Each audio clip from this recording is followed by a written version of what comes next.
I remember my parents being like, this is you. And that's the reaction I got from everyone. I mean, I literally, everyone, my best friend, like to my parents, to someone that I hadn't talked to in a couple months and was catching up with, everyone was like, oh, wait, you're the one singing? Like, this podcast is about you and your journey in music and how you got to where you are now. Yes, the beginning of a journey, which is crazy. I saw that you've been singing for a very, very long time, but I'm real curious. And you come from obviously a creative household when I was doing my research. But were you born and raised in LA? Yeah. So I'm like one of the few, like, you know, I feel like a lot of the people I meet are transplants and, sure. But yeah, I'm from Hancock Park, okay. which is by Larchmont Village, and it's a cute little neighborhood. It's an Orthodox neighborhood, and I'm actually half Jewish. And yeah, it's great. It's very safe and quiet and cute and not very hectic, which I like. That's awesome. I saw you. I'm from San Diego, and that's where your mom's from, right? Yeah. She's from La Jolla. So it's funny because I feel so like as I started like just becoming more and more obsessed with music, especially just like discovering music, and it kind of just became something that like I just would feel like my eyes light up when I'd find a new song and everything. It was always these beach surf garage bands with like real drums, and I was like, where is this coming from? Because I'm from kind of like, not a very like beachy part of LA at all. And I never really spent a ton of time besides going to La Jolla during the summers. And I was like, oh, there it is. Just connected straight to La Jolla. That's awesome. I love La Jolla. Yeah. I mean, obviously it's like one of the most beautiful parts of San Diego. Incredible. It's like a little escape. Yeah, but I grew up going to the beach club every summer, and it's a special place. So it's a nice escape for sure. For sure. You talked about getting into music or discovering bands like garage bands and real drums and that. What were some of the bands that you listened to, and were any of them from San Diego originally? So I kind of found myself really liking like Fiddler and the Growlers, and I love the Growlers. That's one of my favorites. And Waves as well, with two B's. I really just I felt something when I listened to that kind of music. And I think there's this like, synesthesia behind it for me, where I like have like see colors, or like, it's so interesting to describe out loud. It's like an experience. But when I listen to that kind of music, it's just like, it puts me in a trance. Well, a couple of those bands you mentioned have members from San Diego, at least. I know Fiddler, I think they're bass players from San Diego. And one of the members, I think, of Waves, or maybe both of them, are from San Diego as well. Yeah. And then I mean, well, that makes a lot of sense. But I also, I love Hot Flash Heatwave. Yeah, I mean, there's so many. The Naked Giants are really cool too. They're great. I'm not familiar with them. I'll have to look them up. They're great. So I actually used to run, I started during the beginning of quarantine, this company called Off the Cassette, and I ran that for about a year, and I got to interview all those bands. And that's kind of really prompted me to like, let's keep doing this, and like really made me want to record and write and like make it happen. Because, as a music lover and as someone that's passionate about the business and the music, I just felt this sense of like, not only am I such a fan and your music has moved me and it's so cool having a conversation with you, but made me feel like, okay, like just supported. Right. It gave you some confidence and validation of like, yeah, I want to become an artist or a singer or whatever, musician as well. Right. Yeah. That's awesome. Very cool. Well, you started singing, from what I read, correct me if I'm wrong, you started singing around 3. So I've always loved singing. I really started writing, recording, and moving into this, blonde standard artist project 3 years ago, kind of right before COVID. But you as like when you were getting into as far as like singing yourself, was that much younger, or was this like really a new thing? So I've always loved it, and it's always been something that I've loved to do, but it's interesting because I've always wanted to work in entertainment. I've always wanted to be in the music industry and in the film industry as well. And it was kind of a shock to everyone when I was like, doing this. Because I always loved it, but it's something that, I didn't know. And it's crazy to say this because, I did grow up in LA, and it's the city of dreams and entertainment. But I didn't realize that I could do that. It wasn't something that I really anticipated myself doing, being on the other side of the camera, or the other, being the artist behind the music that people resonate with.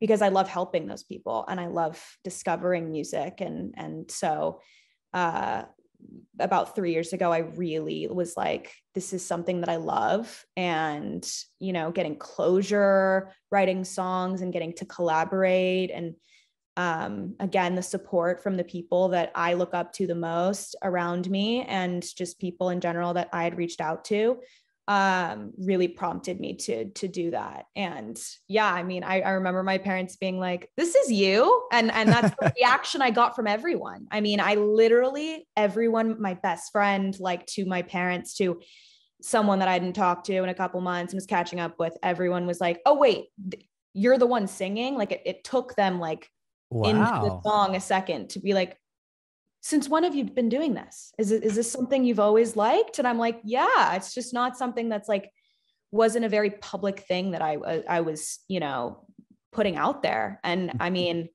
I think timing is the timing is right for me, just because I feel like I've just, I'm about to graduate college, and these are the years where you really figure yourself out. And, so I feel like it's just, as like a multidimensional artist, it's really, this process has been good for me, and that this is like a very good time for me in my life to be doing this. That's interesting that like you were doing this so secretly that your parents didn't even know, your mom didn't even know that you were singing. I mean, they knew that I loved to sing, and they always were like, oh, like, I did theater as a kid. And then in high school, I worked on the production side, and I just loved being around, the music, and obviously was, doing various internships in music, and was just very interested in it. But yeah, I mean, it was really crazy. And I was like, how did no one pick up on this? Cause I always did it, but I just, I don't think anyone anticipated it, because I didn't either. It was a very kind of just, oh, wow, this is something that I can do. And I love it. And, it was a very it was like a pinnacle moment where I was like, wow, this is cool. I want to do this. So that is cool. And having people react the way they did, I'm sure was helpful. Was funny. At least it was. I mean, I had friends even when my song came out, and they were like, oh, this is you singing? And I'm like, how many times do I have to, I mean, now everyone knows, but yeah. And I think I also kind of kept the whole thing a little bit under wraps before releasing. So now I'm kind of going into full artist mode now, and really I'm kind of sharing those things. But before, a lot of people were, so just shocked that you're doing this. Yeah. That's so cool. Real quick, back up a little bit. Obviously I don't know if I mentioned, but like to the people watching and listening, your mom's the producer, right? In Hollywood, or she works in the business. She's a producer. And was that something that you were interested in, or were you kind of like one of those kids that were like, yeah, that's what my mom does, I'm not really like stoked on that? So actually, I really, really look up to my mom. She is a boss, and I'm very lucky that I got to grow up with that and have that figure around me, because, I went to girls' school in high school, and I had a really hard time connecting. And because I always was I had this boss mom around all the time, and I was like, this is not normal. And, it's not a total norm to have a mom in Hollywood like that. on the business side, because both in, I mean, entertainment in general is, there's a pretty big lack of representation of women, and only the last few years has it really been emphasized. And so, yeah, I mean, it totally like is something I'm fortunate for. And I think it's really helped build me into who I am today. But I'm very interested in the production side. I actually do produce a little bit, and I'm trying to get into it. And that's kind of something that, it's kind of a hobby, I guess you could say, working on films with friends of mine that are in film school and trying to help on the production end. But yeah, I kind of always wanted to stick with the music route, only because that's the thing that I felt the most passionate about. But obviously I have a very deep love for film, and sure. a total film nerd. That is cool. You went to all girls school? Yes. High school, or basically all your life? So I went to co-ed up until 8th grade, and then 9th grade I went to Catholic girls school. Wow. Which was a very, very interesting experience. I think, it's very cliche to say this, but a lot of people are like, oh, girls are so mean, but take that, put it in LA, and it's worse.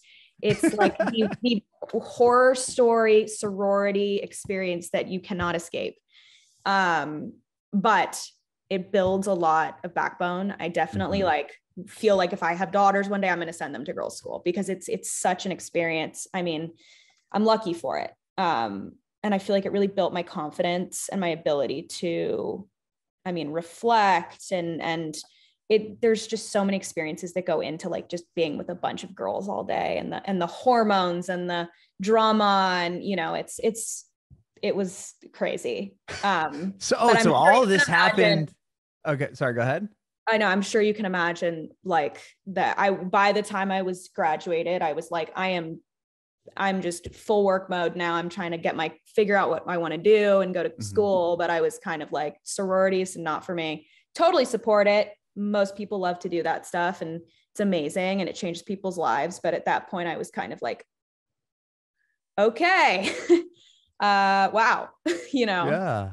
Well, I was, when you were talking, I was envisioning that you were dealing with like the bullying and mean girl attitude, and then that's why you went to all girls school. But it sounds like that all started when you went to high school.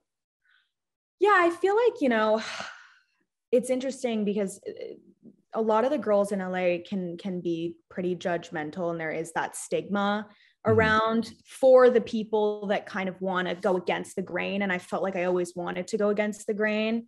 And obviously, I had my core people, and it was great, and I loved it. But overall, there definitely was a lot of that around high school experience, which is why when I was 15, I actually started this blondestandard name, but it was under graphic art. And so I was basically taking all these interests that I had that I couldn't feel like I could really talk to people about in school, or really resonate with anyone. I was very interested in politics, very interested, I still am, in criminology and psychology.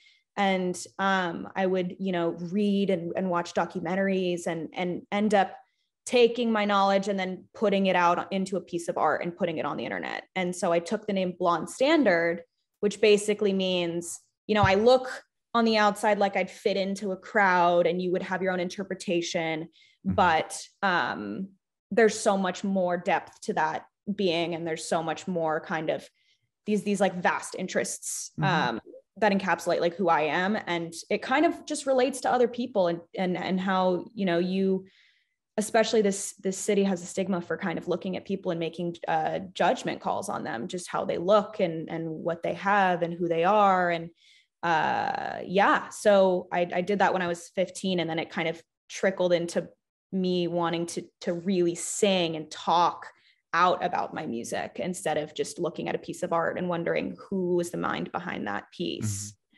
Are you still doing art, or that style of art, or no? A bit. Yeah. I mean, I do it when I can, but now it's kind of turned into, I feel like that was the form of expression it was in its like very early stages. And now it's kind of formulated it into a, the music. And Okay.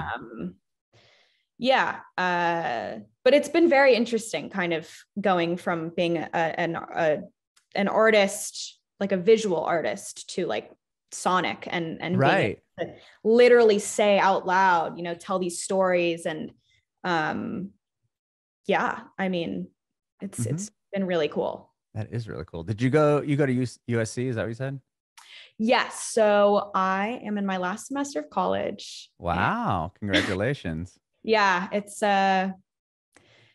very exciting. So did you go there for music, or because I know they have a great music program there? They do. And all the music kids are insanely talented. I'm sure I saw you talk to Sam Short. Yeah, I love Sam Short. She's great. Yeah. So I am doing a narrative studies major, and it's basically like the study of a story in different mediums. Oh, okay. Yeah. So that kind of goes with songwriting, right? And lyrics. Yes. Yeah. So I took that major because I felt like it would give me the opportunity I'm kind of creative in different ways. Like I love film, I love music, I love visual art. And I could not decide, what do I want to do? I mean, you come into school and people change their majors left and right. And they have this program where you can take music classes, you could take film classes, you can take art history, poetry. And I mean, so I have done all of those things, and I've had the ability to like really look inward as an artist and figure out where I stand while also like studying in school. And it's so awesome. And the mentors that are around are amazing. The professors are incredible. And yeah, I mean, it's the size of a minor. So it really gives you the opportunity to like figure out what you want to do, but it's very independent. Very cool. So like 3 years ago, when you decide to, bring this artist project to life and make it a thing, like that must have been difficult to do, right? I mean, now you're going to be vulnerable and be like, oh, I sing, or I'm going to try to write songs. Like, how did you make that decision, and how'd you overcome that? I think there was this fear of kind of looking at myself in high school and looking at this kind of more vulnerable version of myself. And, obviously before I was kind of hiding behind the art a little bit. And then I slowly started putting photos of myself with the art, kind of trying to show like who I am a little bit. And so I think 3 years ago that it was at a point where I was kind of more ready to really put myself in front and be the front face of the artwork. So, music and visual art and film and all of these different mediums are forms of expression. And I feel like I really was at a point where I was prepared to take my experiences and my stories and just my storytelling, because not every song is about me. It's, there's things that, I had an idea or a scene or something that prompted a song, and it ended up turning into what it is now. And yeah, I mean, I'm very, very proud of it. And it's very exciting. Yes. I like the song a lot. Blue Eyes is great. We'll talk about it in a second. But yeah.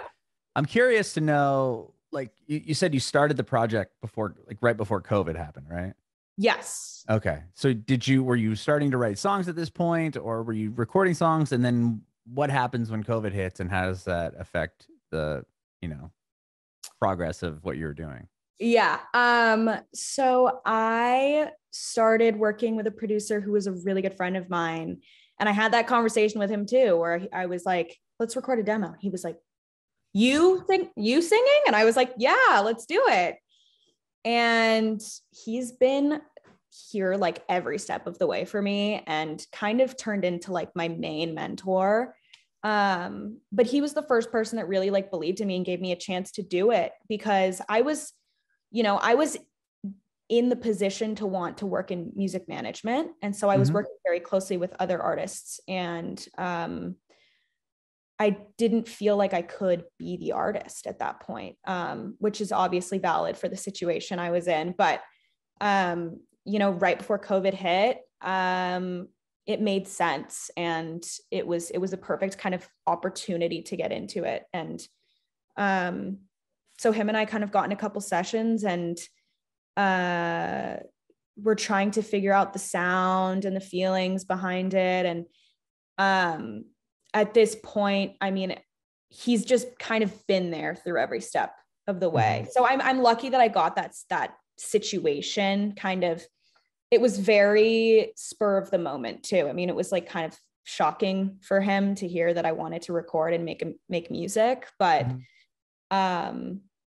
yeah, I mean, we've come a very long way.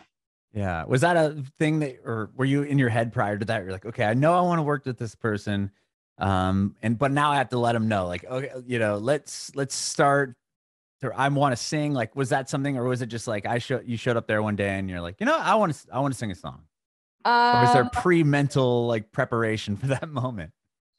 The thing is that he has his own artist project, and he's actually never really produced for other artists. So it was a very spur of the moment thing where I was like, have you ever considered doing this? And maybe would you consider doing this with me? And I guess it was kind of just in the moment, and the way it worked out, clearly it's good. But yeah, I think we were both kind of shocked in a way, because I had kind of just started recording a couple small like demos and had all these ideas. And after being around young artists in the beginning of my college experience and seeing their process, I found myself just like on my phone writing little lyrics, and in conversation I'd hear something in passing and I'd be like, that's a cool lyric, or that would be an interesting melody. And I had all these little ideas. And then we were in the same room, and there was speakers, and had Ableton and Pro Tools. And I was like, I have these ideas. I mean, it's super random, and he was like, let's do it. And was very supportive. And yeah, so I got lucky with that. Was that your first time in a studio setting singing like into an actual mic and hearing yourself in the headphones? And yeah, and it was so awesome. I think the second I started singing, I was like, oh my gosh, like this is what I love this. And it was a classic, it was a conversation about, I mean, Blue Eyes, obviously. And he had this kind of concept going a little bit, and we kind of just started writing and getting momentum there. And then, yeah, I mean, the second I started singing and writing and having that experience in the studio as an artist, I also felt closure from that situation. And I was like, this is a great form of, just, it's a very, I highly recommend to anyone around me, like, if you need kind of an escape, or you need a way to get over a situation, just writing it. Obviously you don't have to songwrite or sing, but writing. And so it definitely, like, the experience itself helped me get through a situation, but it also helped me realize that this is something that I want to do. It's therapeutic for you, it sounds like. Very, yeah. And was the first song you were working on that day, was that Blue Eyes? Yeah. Oh, wow. Okay. So that's kind of why it's a very special song, because I mean, this was the first real recording experience. I mean, I've jokingly, like, I spent my high school years kind of hanging out with other musicians in LA, kind of around the area I grew up in. And I was doing graphic art for them and doing cover art for them and stuff. So I'd be in the studio with them and just loved working and making art while someone else was making their art, and making their music, and being able to collaborate that way as a visual artist. And so this was the first time I was ever really like, this is your time to shine, girl. Like, and yeah, so it was really cool. That is cool. Do you make the cover art? I was just looking at the cover art for Blue Eyes. So it's interesting because I think I'm going to end up doing my own cover art at some point, but I just love collaborating with people and working with other artists. And that process is really cool, having someone listen to your music and then visually get to create your vision. It's kind of the same thing as working with a producer and having inspiration and giving them the opportunity to show you like what they think would be good. So at some point. Okay. Yeah, I just didn't know if you were the one that created it. I mean, it's an awesome piece of art for your cover of Blue Eyes. Yeah. And right. I obviously you did this as well, so I didn't know if you created that. That's cool though. Yeah. Were you working on any other songs, or is it Blue Eyes the first one that you completed and you're getting it out there and kind of testing the waters, or do you have a catalog of stuff ready to come out? So we have a lot of music to put out. Okay. And I'm very proud of all of it equally. And I mean, I'm literally heading to the studio today to work on another song. I'm trying to get in a couple times a week, trying to work with as many new people as I can. And I'm very, very excited to put more stuff out. I'm proud of all of it. But yeah, after that first song, I ordered an SM7B. I ordered Scarlett. I think that's Scarlett sitting right there. Yeah. Did you see my video and take my setup? No, I'm just kidding. It's like the most generic. Yeah. Like, that's everybody has. I mean, a lot of people have the Focusrite and the SM7B. Yeah. I was just kidding. Right there. But I'm so gullible. I half the time I don't know when people are like joking or not. Oh no. Such a flaw. I can't believe I'm saying that out loud. But so I got my Scarlett, got my mic, and I just started tracking myself, and like learning the basics of Logic. Mm-hmm. And I think we recorded a whole EP from quarantine, the first quarantine, within like 3 weeks. Wow. It was so were you quick. singing and then sending the tracks over to it was the a lot producer? of bouncing off ideas, and a lot of the stuff, the original stuff, I don't know if that's going to be going anywhere, just because it was kind of an experimental period. Obviously the first song got released and I love it, and it's changed. I mean, I had 3 different producers work on the song, the original producer, and then he had a very good friend. So it was William Bolton, and then Inverness, who's kind of more on the electronic side. And then Justin J went in and did stuff to it about a year ago. So the song is like, it's just been worked on so many times and it's been elevated. And I felt like it was ready to put out as the first single, obviously for that reason too. But a lot of the original stuff was just a lot of experimentation, and a lot of, trial and error. But yeah, we worked on a lot of stuff in a very short amount of time. And we were both like, wow, this is great. Like when I finally could go back into the studio and record with him, we were like, let's go. Then crazy. Let's just hit the ground running now. So that is awesome. Well, I can't wait to hear the rest of the stuff that you've recorded. I love Blue Eyes. I think it's a great record. You're graduating soon. Is your plan to just continue like, okay, I got my degree, but let's, full force Blonde Standard artist project? Yeah. Obviously I want to do music. It's my passion and I love it. I also am very passionate about the business, and I plan to kind of continue this momentum of my artist project, see where things go. I don't want to put too much pressure on myself, and I want to see how, people react to it. And most of all, I want to put the music out to like share my stories and hope to like inspire other people, and connect with other people, the way that I connected with it while I was writing it. So I hope to do that. And then I'm also working on the kind of like sync side, because I'm very into music curation and obviously film. And I was like, oh, this is the happy medium. So I did an internship in music supervision over the summer and I loved it. And then I started working at an agency, and I was going to be kind of doing the A&R sync stuff and kind of visual creative stuff. And we kind of realized that it would be cool for me to just kind of focus on that, sync and then publishing stuff. So I'm going to be working full-time in music on the business side, with other artists, and then working on my own music. Which is a dream, because I love, discovering music, and yeah, I'm very excited. Well, you feel like a Swiss Army knife of the industry. Like you have, you got your recording set up, you've got your songs and your artists, you got your graphic design if you want to make cover art or whatever, and then the back end, the way to make money, right? Selling songs to sync and Yeah. and that whole piece of the industry in itself. I was always really fascinated with music supervision and stuff. I had a buddy. Incredible. I come from radio, and a buddy of mine did radio Oh, for a long time. Yeah, you yeah. know that medium that's dead. Uh, but yeah, a buddy of mine that worked with me, he does sync stuff, or that's how he Oh, did okay. music supervision for a Netflix show, and yeah, and I was like, damn, that's a cool Badass. thing. Yeah.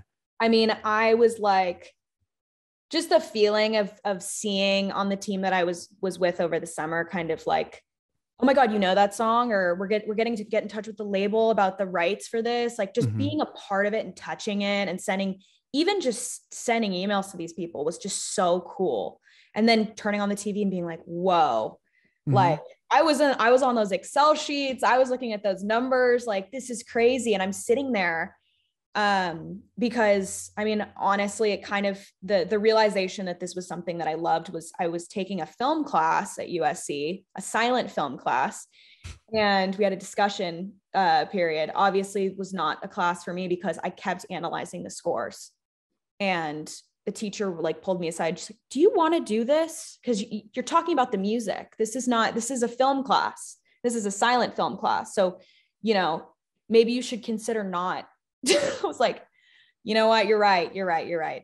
But I just think it's so ironic that every time, you know, I had the opportunity to discuss one of these projects in this class, I would always talk about the score. And I felt compelled because Uh-huh. it just drove the film.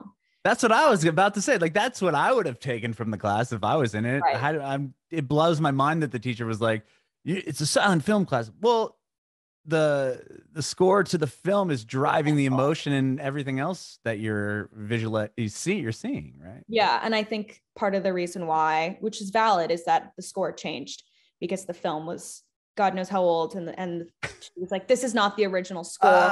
Okay, I got I was you. like, oh, but Then you should have still, played it on mute. I know. See that's my lesson, but never gonna have to do it again. So that's cool. Exactly. Um, But but yeah, the supervision is rad because I mean, essentially, you are a tastemaker, picking records and stuff, and bands that don't have the. You're not going to go reach out to Beyonce, right? I mean, she's going to cost too much money. I mean, maybe you are, but if and I mean, you're like, yeah, there was one song that was being worked with at one point, and it was a smaller artist, didn't have that many streams, but there was like a connection to a big rapper that had written on the song, like a 90s rapper. So Mhm. then the song went from being like $10,000 to like 30 immediately Oh because the wow, guy touched the song. Like there was like right. one bar. And I'm like, this is just such a cool, interesting world. And I mean, you know, the music industry is changing constantly, and you have to be on top of it, and you have to be kind of like ready to go. I mean, like at all times with this stuff. And that's why being an artist and being on the business side is so cool, because I get to see the back end. I can understand the technical side of things and be able to give my own opinion, my own advice, and help curate and make things. But then I also get to express myself and Mhm. kind of create based off my own experiences. And my first song was so important to me because it really came from my first real work experience in the music business and kind of talking about the realities Mhm. about it. That is really cool, and I'm sure you're discovering a lot of new music as well, new God, influences through being, the music supervision thing. it's The guy, go so ahead. awesome. Like Discover Weekly was something that I would totally nerd out at I still do. I mean, I get so, but there's sometimes where the algorithm isn't really on my side and I get some stuff that I'm like, Right. ugh, but most of the time it's like top notch. That So is that's rad. great. That's rad. Love that. Yeah. SoundCloud. I mean, I was on that when it first came out and like was watching these artists that are now massive, mostly on the electronic side, Oh just yeah. from nothing to these headlining. I mean, everyone's talking about them and I'm like, oh my God. Like it's just an internal like feeling of like pride that I like Right. You have some was like like ownership to that discovering. band, right? I mean, you're I like, know yeah, it's I found them or that yeah. artist. Yeah, it's so classic to have that like I knew that song before, but like no, that's like my internal like just excitement when I see these people rise to stardom and you know, I mean, even Doja Cat, she was a massive kind of underground SoundCloud artist at one point and had this song so high that like I remember listening to what in high school, and now she's like, you know, Billboard top 10. Yeah, she's like one of the biggest artists right now in the country. Yeah, I mean, I remember literally playing her music in the car when I was too young to drive. Wow. Maybe on the bus. But yeah, it's just so awesome and so cool to see that stuff. And I think a big part of what makes me so excited to be an artist is to really be able to dig and tell these stories. Just from, you know, inspire the kids like myself that like used music as a means to get through a day, or you know, just hype myself up in the mornings. And there's a lot of those kids that sit in the back of the bus with their AirPods in or their earphones and like, you know, need that in the mornings or need that in the afternoons, or, you know, there's millions and millions of them, right? Many.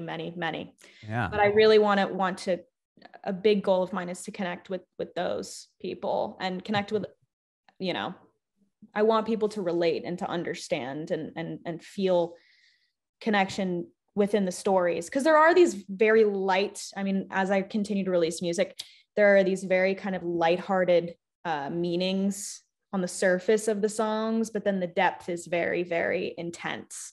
And so it appeals to two kinds of people with that. The people that want a light, fun song and the people that want to, you know, really dig and understand the metaphor. So I can't wait to, you know, the mirrored effect. Sure. I can't wait to hear the rest of your stuff. Do you have any idea where you're going to put out the next song? Like next month. I mean, I'm really, you know, I think it's either bi-monthly or monthly. I'm figuring it out right now. I'm planning my second release, but I am very excited to be just sharing all of this stuff and continue making more. And yeah. Well, I'm looking forward to hearing it. Like I said, I really like the song, so I can't wait to hear the rest of what you've put together. And I have one more question for you real quick. Speaking to aspiring artists, do you have any advice to aspiring artists? Honestly, this is the best advice I could give, is just put out the music. I mean, it's the best feeling to just put your work out there for people. And it may seem intimidating and you may have your reservations, or what will this person think, or what will that person think? None of that matters. And if anything, like, you know, it's just the best feeling seeing your work out there. And even if it's something that is, you know, your first song or something you're not 100% sure about, I highly recommend just putting it into the world.